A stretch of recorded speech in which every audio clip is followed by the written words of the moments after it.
Hello dolls and welcome back to another video. Today I want to take a look at another one of my all-time favorite bands, the Mamas and the Papas. Because the story of the Mamas and the Papas is so much more than their music. It's a story of heartbreak, a story of friendship, and a story of love, and it honestly paints the picture, at least in my opinion, really well of a lot of these bands in the 1960s and 70s. And it also brings you back to the general question of, is it really a good idea to date someone within your own band?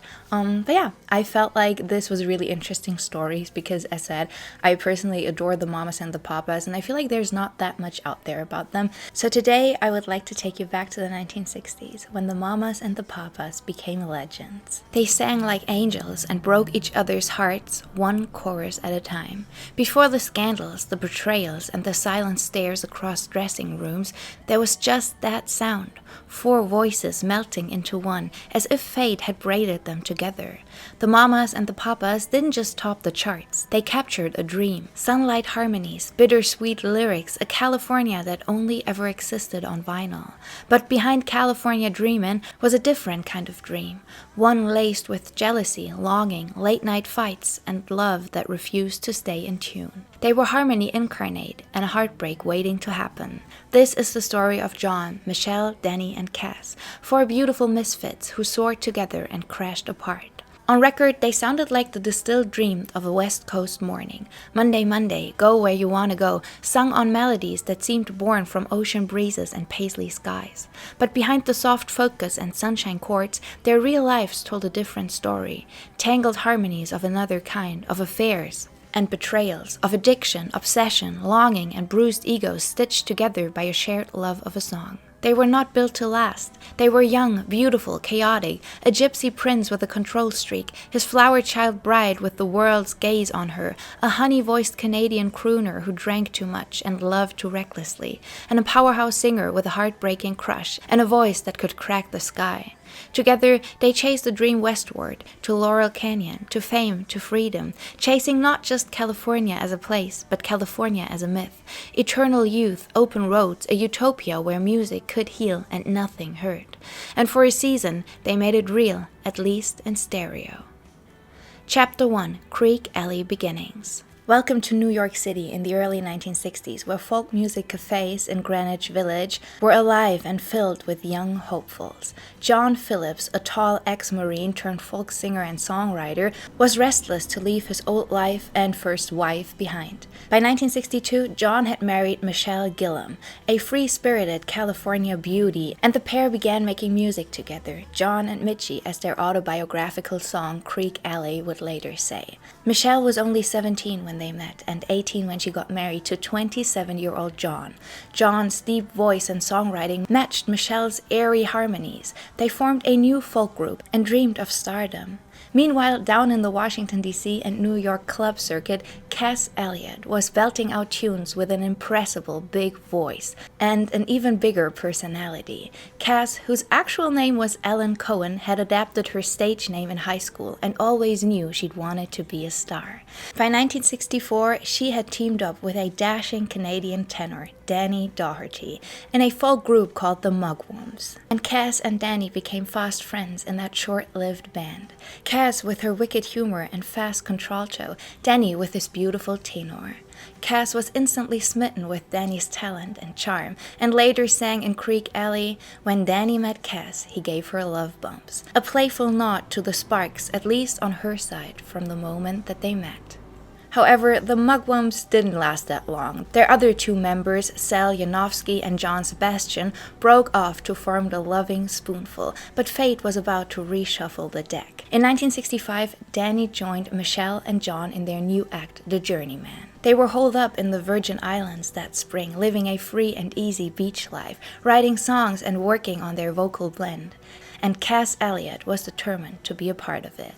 She tagged along uninvited on a Caribbean trip. Legend has it she literally followed them to the islands and sang for them every chance she got. John Phillips was skeptical. He recognized Cass's talent. Her voice was huge and warm, a standout contralto, and she was fun to have around. But image mattered to John. Cass was a large woman, and John felt her being overweight would turn off audiences. He made petty excuses to exclude her, at one point saying her vocal range wasn't high enough, and even that her eyes were too close together, as Cass' daughter would later reveal. The truth was, John just didn't want her in his picture-perfect folk quartet.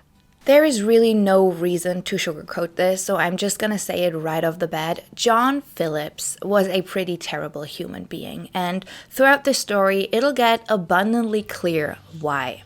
And I know that a lot of people, when they speak about why he was such a terrible human, speak about the fact that he had a relationship with his daughter, which we're gonna get into later, and that is definitely extremely disturbing. But I just want to make it clear that this man was an idiot from day one. And that has honestly always struck me. He was so wickedly talented. There is no way to deny it. And there clearly must have been something about him that captivated the others around him, because they wanted to form a band with him and be around him, but he truly treated everyone around him terrible from day one. Cass, however, was not that easily discouraged. One night in the Virgin Islands, as the story goes, a humorous twist of fate handed John an excuse to change his mind. At a construction site hangout, a metal pipe fell down and bonked Cass on the head, a comedic bonk straight out of a cartoon.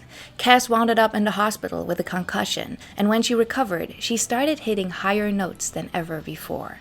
Quote, "I did get hit on the head by a pipe, and my range was increased by 3 notes," Cass insisted in an interview with the Rolling Stone in 1968. "I had a bad headache for about 2 weeks, and all of a sudden I was singing higher, it's true." It sounds like a whimsical myth, and indeed, friends say Cass's voice was always that good with or without the pipe. But in reality, John Phillips was coming around because he realized Cass's fantastic voice would make his songs sound better. The silly pipe story became a cover for the real issue, John's prejudice against Cass's weight, a light-hearted fable to save face for the both of them. Cass herself repeated that tale in countless interviews, perhaps finding it easier to joke about a magical pipe than to openly address the pain of being judged by her size. Quote, "The fact that she felt she had to perpetrate a false story shows the depth of what she felt she had to hide," her daughter Owen later reflected. At last, John yielded. With Cass Elliot on board, the new journeyman transformed into something new and far more colorful. They all returned to New York, 4 voices blending into one. Now they needed a name. One evening, the story goes, the quartet were gathered around a television brainstorming when a program about the Hells Angels motorcycle gang came on. The bikers referred to their women as mamas. Cass' eyes lit up. She jumped to her feet and exclaimed, "Yeah, I want to be a mama." Michelle laughed and said she'd be one too. "Well, we'll be the Papas," John shrugged for himself and Danny. And so in 1965, the Mamas and the Papas were born, a folk rock foursome with a cheeky, gendered name, straight out of the free love zeitgeist. Along with that name came a lasting stage moniker for Cass Elliot, Mama Cass. Cass initially embraced it with a wink, but later, as a solo artist, she grew to hate being called Mama. She felt that it reduced her to a cartoonish persona tied to her weight. After all, after they disbanded, no one continued calling Michelle Mama Michelle or Danny Papa Danny. In 1973, Cass even titled her live album Don't Call Me Mama Anymore, a bold bid to shed the nickname. And out of respect, I will stick to calling her Cass because that is what she wanted, and I believe that we should go by what she wanted. Chapter 2, California Dreaming. In late 1965, the newly christened Mamas and Papas decamped to Los Angeles, lured by golden skies and a contract with Dunhill Records. John Phillips had a song in his pocket that he'd written during a New York winter, a dreamy ode to sunshine that he and Michelle crafted on a freezing night. With the full group harmonizing that song, California Dreaming became their first single and an instant smash hit. By early 1966, listeners across America were entranced by the rich, flowing harmonies of 4 young hipsters singing about longing for LA. The Mamas and the Papas appeared on The Ed Sullivan Show, and seemingly overnight they were stars. Soon they delivered another hit, the infectious Monday Monday, which soared to #1 on the charts. The group's first album, If You Can Believe Your Eyes and Ears from 1966, shot to the top of the charts, its cover featuring the foursome squeezed into a bathtub. For a moment, they were the sweetest thing in pop music. Two bearded folk rock dudes and two mod California girls, harmonizing like a harmonious double date. Yet even as they smiled for cameras, trouble was already began brewing behind those smiles. But their success only intensified the emotional undercurrents among the four. In the spotlight, they were one big happy family, two papas and two mamas. Backstage, they were a knot of unresolved loves and secret affairs. Cass was undeniable the soul of the group. Her voice gave depth to every harmony, and she was the heart too, wearing her emotions openly. Cass fell deeply in love with Denny, almost from day one. Denny adored Cass, but simply as a friend. She was his confidant and cheerleader, but love, he just didn't feel that. And whether that was because of Cass's weight, as he later admitted, quote, he couldn't deal with the weight, or rather the fact of how Cass wasn't accepted as a beautiful woman back then, or maybe it was simply the timing. Denny continued to keep Cass in a gentle friend zone. I find it really interesting because there's this interview with Denny where he basically says that he really liked Cass, but he thinks, looking back now, he couldn't handle the idea of dating someone who wasn't socially accepted as a beautiful woman. And my heart breaks for Cass because look at these pictures. She was so truly beautiful. And the fact that Denny even admitted that he really liked her and he was kind of afraid. And I think he phrased it in some way of not having the confidence and not having the balls, basically, to stand up against people and be like, this is the woman that I love and I don't care what you think, because he knew he was going to be judged about that. And going forward with this story, I wonder how it would have all been so different if Denny would have just come around to fall in love with Cass. But then on the other hand, there is that possibility that he just didn't feel it and you cannot force it, and I have to give that to him, was always very kind and loving towards her. And Cass tried to hide her hurt with humor. She kept playing the role of the jolly, self-depreciating Mama Cass, cracking jokes on stage and off about her size. Yet each time Denny flirted elsewhere, a little shadow crossed Cass's face. Quote, she was so vibrant and talented, but she struggled with self-acceptance because of her weight, one friend would later say. And I think every day that Cass spent with Denny, her heart broke a little more. Then there were John and Michelle Phillips, the bohemian king and queen of the group, who, despite being married, did not exactly practice monogamy. Michelle, barely 21 at the time, believed in the era's ethos of free love and open experimentation. Marriage didn't keep her from having affairs, but the one that almost broke the group was her affair with Denny. Indeed, as the group worked together, Michelle and Denny grew closer in a way that at one point just crossed the line. The electricity between those two was palpable, even in music rehearsals. Quote, the four of us would sit around and there'd be so much sexual energy between Denny and me that we'd be playing footsie under the table, and Cass and John didn't notice it, Michelle later confessed. In the soft glow of a Malibu evening, imagine them gathered around with guitars, John barking out vocal arrangements. Okay, you sing the third, you do the da-bobs, the do-bobs, oblivious that under the table his wife's foot found Denny's. Cass perhaps busy scribbling lyrics in a notebook, stealing a glance at Denny's warm smile. She didn't yet see the betrayal forming right underneath her nose. But secrets like that don't keep for long, especially in the close quarters of a band on the rise. When the truth finally came out, the harmony collapsed into chaos. Denny and Michelle's affair, a double betrayal of both John and Cass, left deep scars. For Cass, it was a knife in the heart from her best friend. One evening in mid-1966, Cass confronted Michelle in a burst of anger and tears. As Michelle remembers it, Cass looked her in the eye and demanded, quote, I don't get it. You could have any man you want. Why would you take mine? The words are almost pleading, Cass expressing both her heartbreak and her bafflement that her beautiful friend would poach the one man Cass truly loved. Michelle had no real answer. She later said that in that moment she realized the depth of Cass's pain and how thoughtless she'd been. Cass's question hung in the air, unanswered and unforgettable. John Phillips, upon discovering his wife's infidelity with his closest friend, was equally devastated. Initially, John's response was oddly pragmatic. Rather than explode in rage, he decided to channel the messy affair into music. In a twist almost too bizarre for fiction, John and Denny sat down with their guitars and wrote a song about the affair. The cheating, the guilt, the illicit passion. That song, I Saw Her Again, became another hit single in the summer of 1966. With its bouncy melody, listeners had no idea it was born from real betrayal. Denny even sang lead on it, crooning, "I saw her again last night, and you know it's wrong," effectively duetting with Michelle about their own wrongdoing. The audacity was jaw-dropping, but it worked as pop music. Still, crafting a catchy tune was not enough to heal the wounds. John felt humiliated. His authority as bandleader and husband had been undermined. Cass felt bitterly lonely. The two people she spent most of her time with had broken her trust in one fell swoop. Chapter 3. The Breaking Point. The Mamas and the Papas tried to soldier on through 1966, harmonies intact even as emotions ran raw. On stage, they still presented a united front, the picture-perfect family of love their fans adored. Offstage, John Phillips seethed and brooded over Michelle's fling with Denny.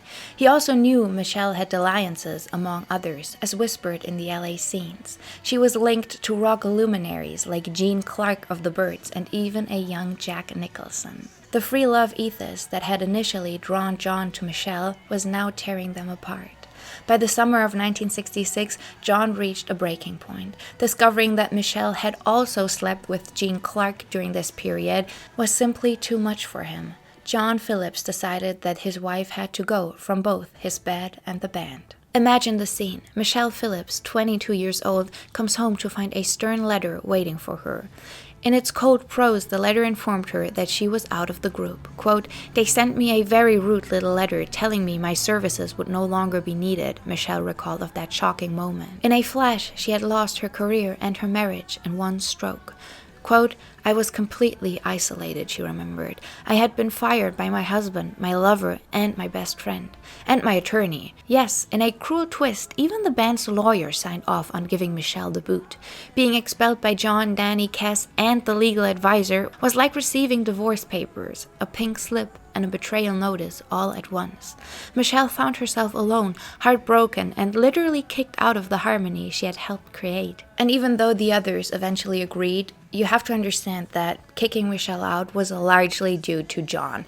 And I wonder whether Denny and Cass were kind of a little afraid of John because he could freak out so intensively, and I feel like they were kind of pressured into doing this. I think you just have to understand when we talk about the Mamas and the Papas that even though they looked like this beautiful equal band, it was very clear from day one that John Phillips was the one to rule them all. And even though he tried to pass as it, John wasn't exactly the wounded saint in the marriage. When Michelle's affair with Denny took center stage, John was far from faithful himself. As their fame grew, so did his ego, and his appetite for outside attention. Michelle later recalled that John had multiple affairs during their time together, including one with a woman named Mia. Their relationship was already fraying, worn thin by jealousy, control, and John's growing drug use. His pride was bruised by Michelle's betrayal, but his own transgressions, often hidden behind the scenes, had long chipped away the foundation.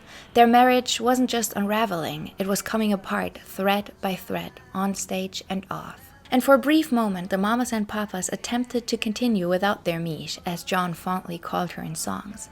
In mid-1966, they hastily recruited a replacement mama, a singer named Jill Gibson, who was the girlfriend of the band's producer Lou Adler. Jill learned the set and even recorded some parts for the group's second album, but fans could tell that something was off. At concerts, audiences would chant Michelle's name and demanded her to return. Michelle, after all, was beloved by the public, and she had a California cool that couldn't be replicated. Meanwhile, Denny was miserable without Michelle. Their illicit romance had fizzled under the weight of guilt and the group's strain, and Cass missed her dear friend despite everything. By the end of the summer, pressure from fans and the band's own recognition of chemistry forced John's hand. he took Michelle back, both in the band and into his own life, albeit on a tight leash. In a dramatic meeting, John agreed to forgive her transgressions under two conditions. She would never stray again, and she must truly recommit to the group. And so with tears and apologies, the prodigal mama returned. Quote, "I fought my place and eventually returned, thanks in part to fan support," Michelle wrote in her book. The second album was completed with a mix of her and Jill's voice. To this day, even the band is unsure which track features which mama. They had weathered the storm, or so it seemed. Inside, though, nothing was truly the same. The trust between John and Michelle was threadbare. The closeness between Michelle and Cass had been dealt a grievous wound. Cass had tried to forgive Michelle. They were, after all, like sisters on the road, but some nights, when the drinks flowed, Cass would reportedly vent her hurt. For Cass, who always felt like the odd one out physically, Michelle's betrayal confirmed a cruel little voice in her head that said, "See, men will always choose the slim, pretty girl over you." John Phillips, for his part, maintained a veneer of California chill, but he grew more controlling than ever over the music, as if reasserting dominance in that realm could make up for the chaos in his personal life. He wrote a pointed song called "Go Where You Wanna Go," ostensibly an upbeat tune about freedom, but widely understood to be John's jab at Michelle's wanderlust and love. You have to go where you want to go, do what you want to do. The soap opera within the Mamas and the Papas became nearly as famous as their music. Quote, "Affairs and Heartbreak were now inseparable from their public image. The press had started to sniff around too, though the full extent of the love quadrangle wouldn't become knowledge until years later. Still, in 1966, the group pressed on, determined to keep making beautiful music, even as their personal lives crumbled." Chapter 4. The Top of the Mountain. Amazingly, 1967 found the Mamas and the Papas still at the pinnacle of pop, despite or perhaps fueled by all their internal drama. They released their third album, Deliver, which gave the world the haunting anthem Creek Alley. That song was their tongue-in-cheek biography, name-dropping how John and Mitchie were getting kind of itchy to leave the folk music behind, and how no one's getting fat except Mama Cass. John's not-so-subtle tease at Cass's expense. Michelle actually begged John to change that snarky line. She found it really cruel, but he refused. Such was John's sense of humor, or cruelty, depending on whom you'd ask. Cass laughed along publicly. She even sang that famous line on their record, but one can only imagine the sting it carried. The fat jokes followed her everywhere now, and even at concerts, some louds would shout, "Mama Cass, have a sandwich," unaware that the brilliant singer longed to be seen beyond her weight. Still, Cass soldiered on, cracking self-depreciating one-liners on stage and endearing herself to fans with her warmth. As one writer later noted, Cass, quote, "made them look more interesting. The glamorous Michelle, the brooding John, and the handsome Denny, and Cass, the charismatic Earth Mama who anchored them all." The group's high point came in June of 1967 at the Monterey International Pop Festival, a defying event of the Summer of Love, and one largely organized by John Phillips himself, along with producer Lou Adler. John poured his energy into Monterey, curating a lineup of rock's new royalty: Jimi Hendrix, Janis Joplin, Otis Redding, The Who, and many more. The Mamas and the Papas were giving the honor of closing the festival. When they took the stage at Monterey, they embodied the California hippie dream, decked in flowing patterns harmonizing under the stars. They sang California Dreaming to a spellbound crowd of thousands, with Cass's voice carrying clear and strong into the night. But behind the scenes, things were shaky. Shortly before Monterey, Cass had actually quit the group for a brief spell, fed up with John's controlling nature and the constant put-downs about her weight.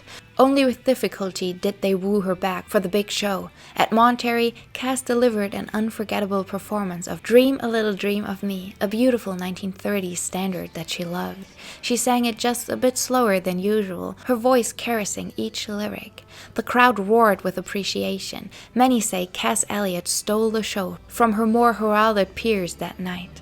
In that moment, under the spotlight, Cass wasn't the butt of any joke. She was quite simply a star. Yet even as they basked applause, each member felt the seams were fraying. The same month as Monterey, Rolling Stones magazine proclaimed Cass, quote, "the unchallenged queen of the pop music scene in LA," noting her Laurel Canyon home was the epicenter of cool. And it was true. Cass threw legendary parties inviting a who's who of 1960s music. On any given night at Cass's house, you might find David Crosby, Stephen Stills, and Graham Nash harmonizing by the piano. Indeed, Cass is credited with helping form Crosby, Stills, and Nash by introducing the trio. Jimi Hendrix might drop in, or Eric Clapton, or even Mick Jagger, all drawn by Cass's warmth and a refrigerator that was always stocked with gourmet food and plenty of drinks. Quote, "Music happens in my house, and that pleases me," Cass said proudly. "Joni Mitchell has written many songs sitting in my living room." She was a connector, a muse, a den mother to the rock elite, and she loved that role. Empowered by her growing social stature, Cass began to push back more against John's decisions in the band. Quote, "Cass was unique in the sense that she had some money, she had a lot of friends, and she was not dependent on John," Michelle observed of their power dynamics. Cass knew she had options beyond the Mamas and the Papas, and she wasn't afraid to assert herself. This led to frequent clashes with John, who wasn't used to anyone challenging his leadership. They'd fight over creative choices, what singles to release, whether to go on tour, how to arrange a song, and which picture to put on the album cover. Cass wanted to explore television and film opportunities, and John bristled at anything that could dilute the band's focus, or honestly, his control. Adding to the volatility was the fact that all four members were diving deeper into drugs and drink. The 1960s rock and roll lifestyle had fully caught up with the Mamas and the Papas. Quote, "The first thing that I did in the morning and the last thing that I did at night was have a blast of rum," Denny later admitted. Michelle recalled that they, quote, "never went into the studio without a case of Crown Royal and a bag of pot to fuel late-night recording sessions." LSD made appearances too. The group had dropped acid together early on, in their newfound camaraderie days, though Michelle insisted, quote, "we never worked on acid," when time came to actually sing. Still harder drugs began to creep in, especially for John Phillips. John had always enjoyed whiskey and weed, but by 1968 he was flirting with cocaine and heroin, substances that would later consume him fully. At first, the drug seemed to supercharge John's creativity. He would stay up for days spinning out intricate vocal arrangements or penning new songs, but the come-downs were brutal and his temper was growing shorter. By early 1968, the group was in the studio recording what would be their fourth album, ominously titled The Mamas and the Papas, and tensions were at an all-time high. One reporter who visited them noted that the air was so thick with discord you could cut it with a knife. John and Michelle's marriage, patched together after the affair, was unraveling again. They were arguing about everything, from money to Michelle's independence. They separated for a time, got back together long enough to have a baby daughter in mid-1968, and then split for good. Their divorce would be finalized in 1970.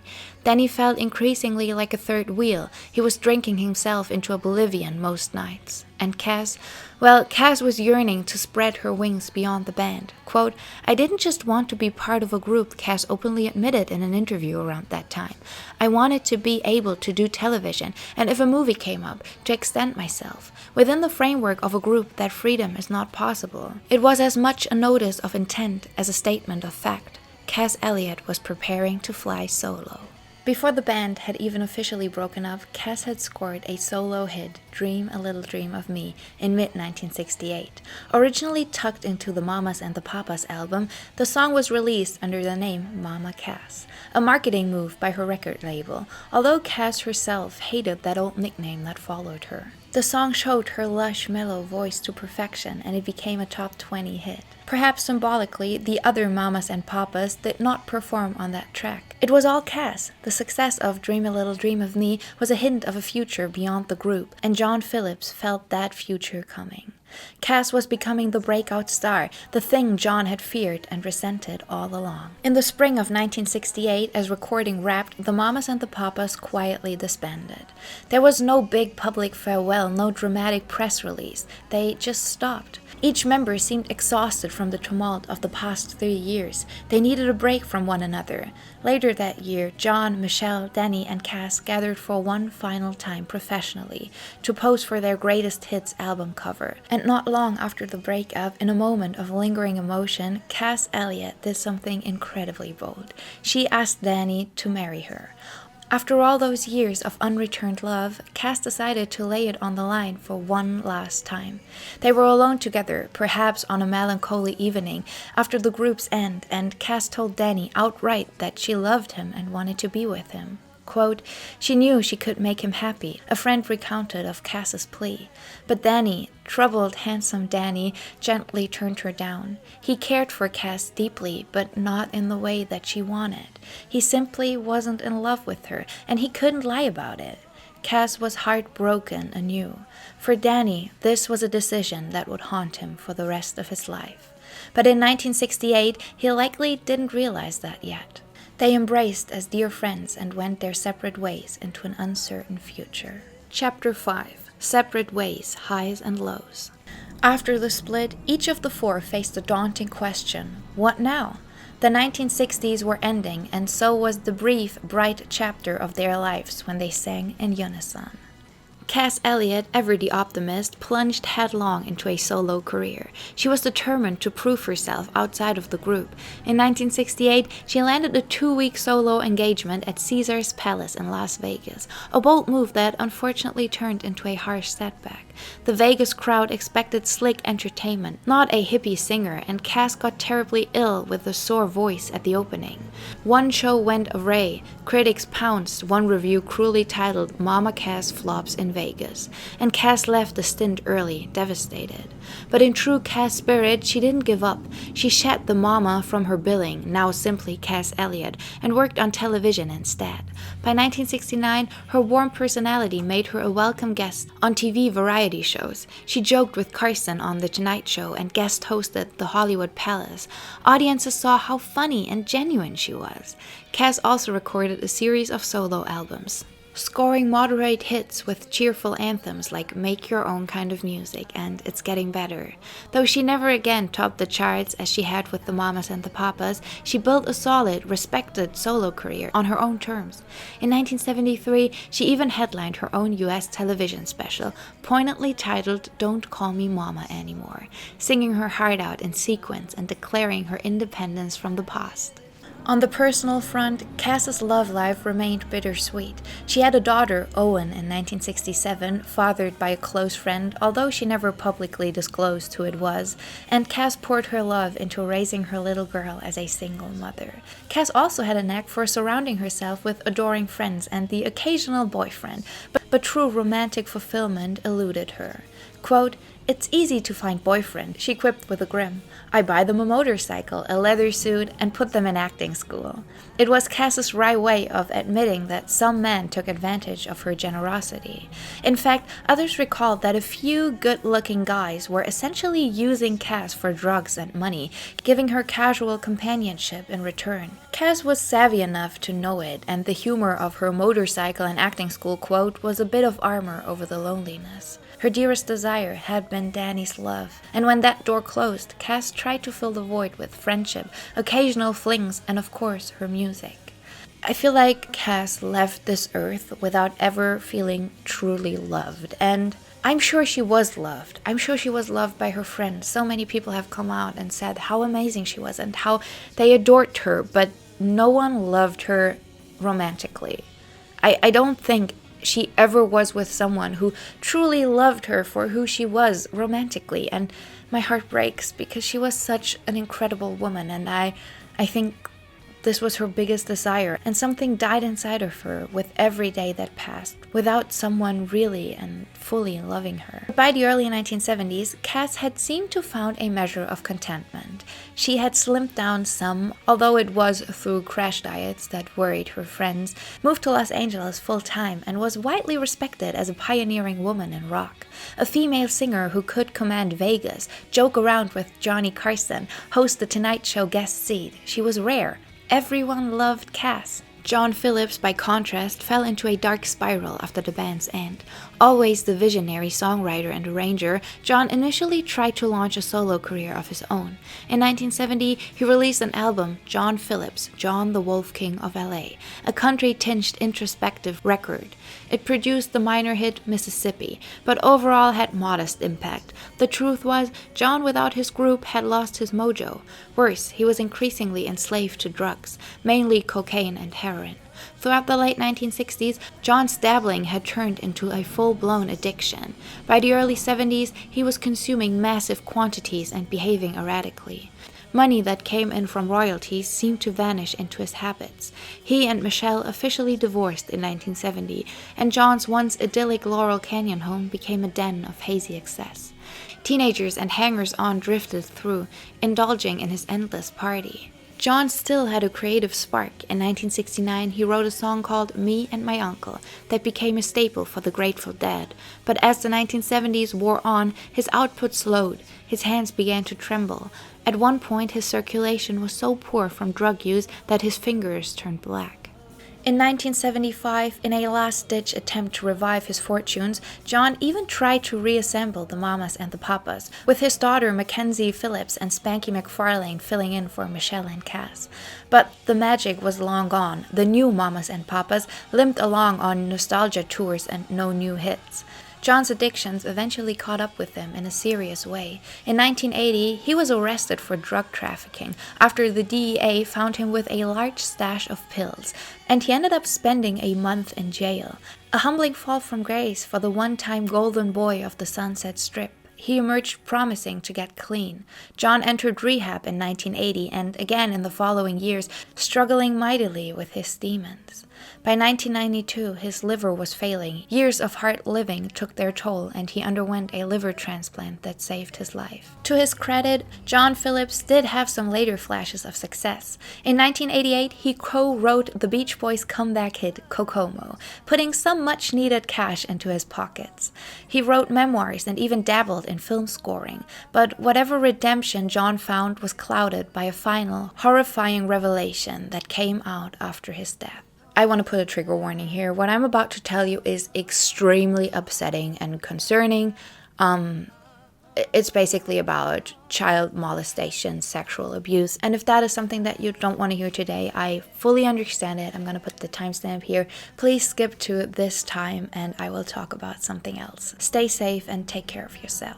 In 2009, John's own daughter, Mackenzie Phillips, released a memoir alleging that she had been engaged in a long-term incestuous relationship with her father during her late teens, a claim that truly shocked, as it should, the music world, and forever tarnished John's legacy. And as wild as that is, and as heartbreaking and gruesome as that is, there's one bit of this story that for me almost makes it worse, and that is the fact that Michelle Phillips and some others later came out and said that they knew about this because Mackenzie had confided in them years prior. And I really don't know what to say about this. It is obviously absolutely insane. It is one of the wildest things, to be honest, I've ever heard about any rock star. In those moments, there's always the question of separating the art from the artist. And of course, you can still listen to the Mamas and the Papas. But I think the bottom line here is that John Phillips can be remembered as a great musician. He truly can, and he should be, because he was.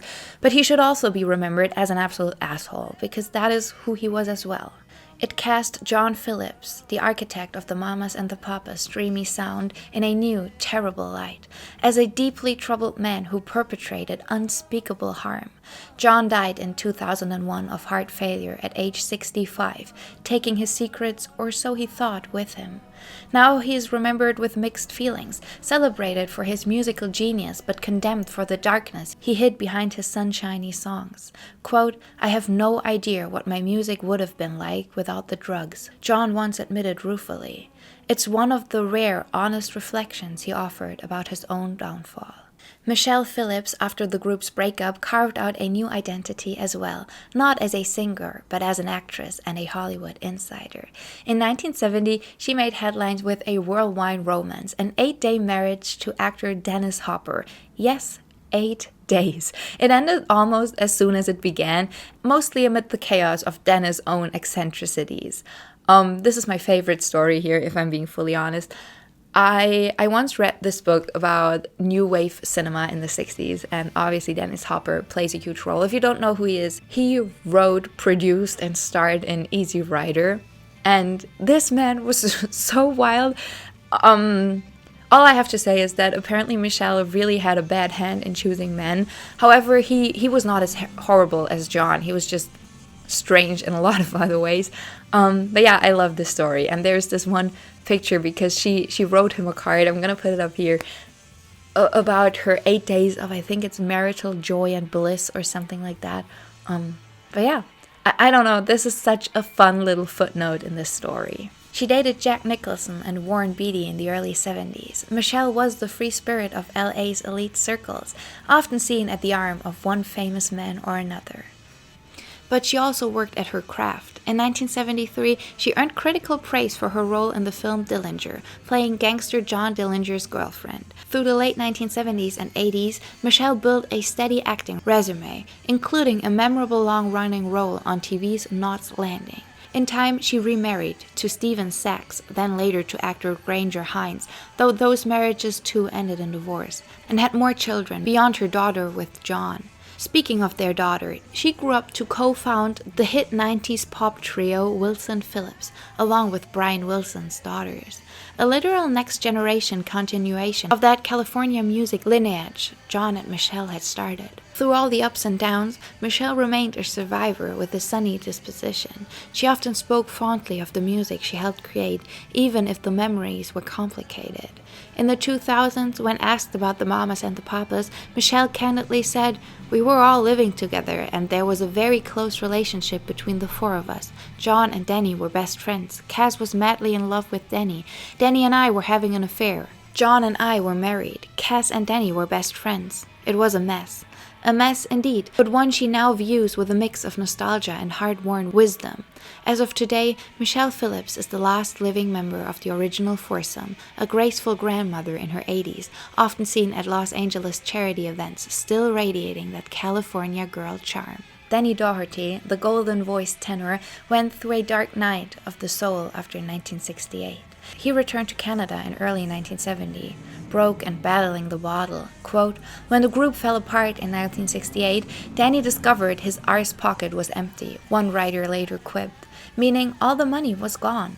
Denny married his high school sweetheart, Jeanette, and tried to find his footing. For a time, he lived in a 2-room walk-up in New York's Hell's Kitchen, trying unsuccessfully to launch a new music project. He sank deeper into alcoholism, which nearly wrecked his health and family. Eventually, Denny got clean, a hard but triumphant victory for him, and he found an unlikely second act. In the 1990s, he became the beloved harbor master on a children's TV show called Theodore Tugboat, a Canadian series, kinda like Thomas the Tank Engine, with talking tugboat characters. The role delighted a new generation who had no idea their friendly harbor guide, Uncle Danny, had once been a rock star. So real as it was, the gig brought Danny stability and joy. It even filmed in his old elementary school in Halifax, a poetic full circle. Quote, "People say to me, 'Your life is so exciting,'" Danny mused with a chuckle in his later years. "Yeah," I tell him, "I'm back in my grade 5 classroom playing with tub toys." That self-depreciating humor was pure Danny. He never took himself too seriously. Still, one chapter of Danny's past remained unresolved in his heart, his relationship with Cass. As years passed, the magnitude of Cass's friendship and the pain he caused her became ever clear to him. Danny and Cass had remained close after the band's end, but tragically their time ran short. In July of 1974, Cass Elliot died suddenly at the age of 32 in London, just hours after completing a triumphant 2-week solo engagement at the Palladium Theatre. The woman who conquered her fears and held a solo crowd wrapped with "Dream a Little Dream of Me" night after night had gone to bed in her flat and never woke up. The world was shocked. Initial press reports cruelly trumpeted a false cause. Mama Cass dies choking on a ham sandwich. This nasty rumor spread like wildfire. A police officer had seen a half-eaten ham sandwich in her room and speculated ignorantly, and the tabloids just ran with it. It was utterly untrue. The autopsy confirmed that Cass died of heart failure, likely brought on by crash dieting that weakened her heart for so many years. The sandwich by her bed was untouched, but the damage was done. For decades, insensitive jokes about Mama Cass and her ham sandwich would cloud the public memory of this brilliant singer. Cass's friends were furious at the disrespect. Quote, "One of the most pervasive untruths. It misses the tragedy of her early death," one obituary lamented. urging people to focus on Cass's talent instead of these cruel myths. No one felt the sting of Cass's loss more than Denny Doherty. At the time of her death, they had been in touch just days earlier. In fact, Cass's last phone call on Earth was to Michelle Phillips, excitingly telling her how well the London shows had gone. She was on top of the world, ready for a new TV series and a fresh chapter. Then she was gone. Denny was shattered by Cass's death and haunted by the knowledge that he had never given her the love she so craved. In the 1990s, Denny sought to make peace in the only way he knew, through music and storytelling. He co-wrote and starred in a stage show called Dream a Little Dream, which recounted the saga of the Mamas and the Papas. It was a nostalgia review, sure, but for Denny it was much more. Every night as the show climaxed, Denny would stand under the spotlight and sing the title song directly to a photograph of Cass projected behind him. Stars shining bright above you, stars fading, but I linger on, dear, still craving your kiss. He crooned, his voice quavering with emotion. The audience could feel it. This was Denny's apology and tribute wrapped in one, the closest he could come to saying I love you to Cass after all these years. In interviews, an older Denny Doherty admitted with deep regret that turning Cass down was the greatest mistake of his life. Quote, I was such a fool, he once said, of not realizing what a treasure Cass's love was. Through that stage show, he finally declared in song what he couldn't in life, that Cass Elliot had been the heart he should have held on to. Denny Doherty passed away in 2007 from kidney failure at the age 66.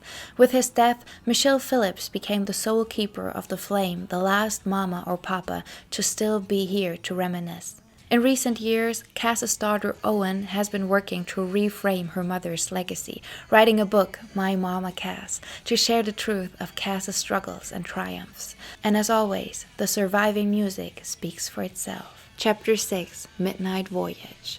All the leaves have long since fallen, and the sky of the 60s dream is indeed gray. What remains of the Mamas and the Papas is a collection of immortal songs and an almost mythical story of love and chaos. Their ride was brief, essentially 1965 to 1968, with a quick encore in 1971 for a contractually obligated reunion album, the desolatory People Like Us, which unsurprisingly flopped. But what a ride it was! Together they left a mark on music as indelible as a footprint in wet California sand. The Mamas and the Papas pioneered the idea of a male-female folk-pop group, proving that lush four-part harmonies could rule the radio. They captured the zeitgeist of the West Coast hippie era in three-part harmony and in tabloid-ready drama. Their story has all the elements of a Hollywood movie. A band finding themselves, skyrocketing to fame, and imploding under the weight of their passion. It's a cautionary tale of the 1960s, free love entangled with jealousy, chemical highs shadowed by crashing lows. But it's also a human tale of four artists who, for a magical moment, created something greater than themselves. John Phillips brought the songs, the discipline, and the drive. Michelle Phillips brought the beauty, the light, the muse-like spark. Denny Doherty brought the voice of an angel and the easygoing charm. And Cass Elliot brought the powerhouse vocals and the big heart that held the fragile group together as long as she could. Quote, she was the talent in the group, one journalist wrote of Cass, lamenting that posterity recalls her as a ham-choking joke. It's a cruel twist that Cass's memory was tarnished by this unkind myth, because in truth, she was the soul of the Mamas and the Papas, and her voice continues to enchant new generations. In the end, each member's life became a study in survival or self-destruction. They all had highs and lows, as dramatic as the notes they sang. One might say John, Michelle, Denny, and Cass were like four notes in a complex chord. When struck together just right, the result was heaven. But outside that moment, each note carried its own resonance. John's turned dark and dissonant, Michelle's bright and enduring, Denny's mellow and wistful, Cass's rich and longing. Together they made music history. Apart they lived through a lot of heartache. And if you listen closely to California Dreamin', you can almost hear it all in the mix. John's earnest ambition, Michelle's breezy romance, Danny's honey velvet voice, Cass's soulful depth. It's not just a song of longing for warmer skies. It's for people longing for love and meaning, harmonizing their yearning. And perhaps that's why their music still resonates. It was born from real emotions, real relationships, messy, imperfect, but genuine. Standing at Laurel Canyon's lookout today, one might recall how John and Michelle once sat there, inspiring the line, "All the leaves are brown and the sky is gray." Or driving down Sunset Boulevard, one might imagine Cass and Denny laughing together on their way to yet another party, or see a ghostly John Phillips wandering out of the whiskey-soaked haze of the night. Their ghosts linger in those Los Angeles haunts, but more than anything, they live on in the songs. In 2001, shortly before he died, John Phillips reflected on his own roller coaster life with a hint of wonder. "What a time that was," he sighed, perhaps remembering the harmonies that lifted him higher than any drug could. Michelle Phillips, when asked how she'd sum up the experience, just laughed softly. "We had our moment. It was a beautiful mess, but it was ours." And Denny Doherty, in his final years, would close his eyes and let the memories wash over him as he sang, "Dream a little dream of me," a love song suspended in time. "Sweet dreams till sunbeams find you, sweet dreams that leave all worries behind you," he sang to his lost friend. In those lyrics lies the gentle epilogue to the tumultuous tale of the Mamas and the Papas. Their dream was fleeting, brilliant, chaotic, heartbreaking, but oh how sweet it remains. So that is it. That's the wild story of the Mamas and the Papas, a band that sounded so heavenly, but what was going on behind closed doors was more like hell on earth. I would love to know what you think about all of this. Do you think Cass's life would have been longer and happier and just completely different if Danny would have returned her love? Do you think it would have all been different then? What do you think about John, Michelle, Danny, Cass in general? I would just love to know it, because I feel like these are 4 true characters in one band, and each one of them has their own unique story that is so heartbreaking yet so captivating. Besides John Phillips, honestly, whatever bad happened to him in life, I'm all for. He's just a terrible human being. I don't even care, to be honest. But yeah, other than him, I just feel bad for everyone, because I feel like as great as the Mamas and the Papas were, those years weren't easy for anyone. But yeah, that brings us to the end of today's video. I would love to know what you think. Please leave a comment down below. Also, if there are any other bands you would like me to talk about. There are so many wild stories out there, and I would love to tell them all for you. If you enjoyed the video, I would love you to give it a thumbs up and maybe even share it with a friend. It supports me, it supports the channel, and it would truly mean the world. If you like what you saw, consider subscribing. Stick around. I make videos all about the 60s and 70s, the music, the fashion, the pop culture, everything that was going on. And I also have Vlogmas coming, which is going to be really exciting. It's going to be 25 days of videos happening in December, so make sure you're not missing out on that. I hope you have a beautiful day. Go out, enjoy the sunshine. Take yourself some time to focus on you and your mental health today, and I will catch you in the next video. Bye, dolls!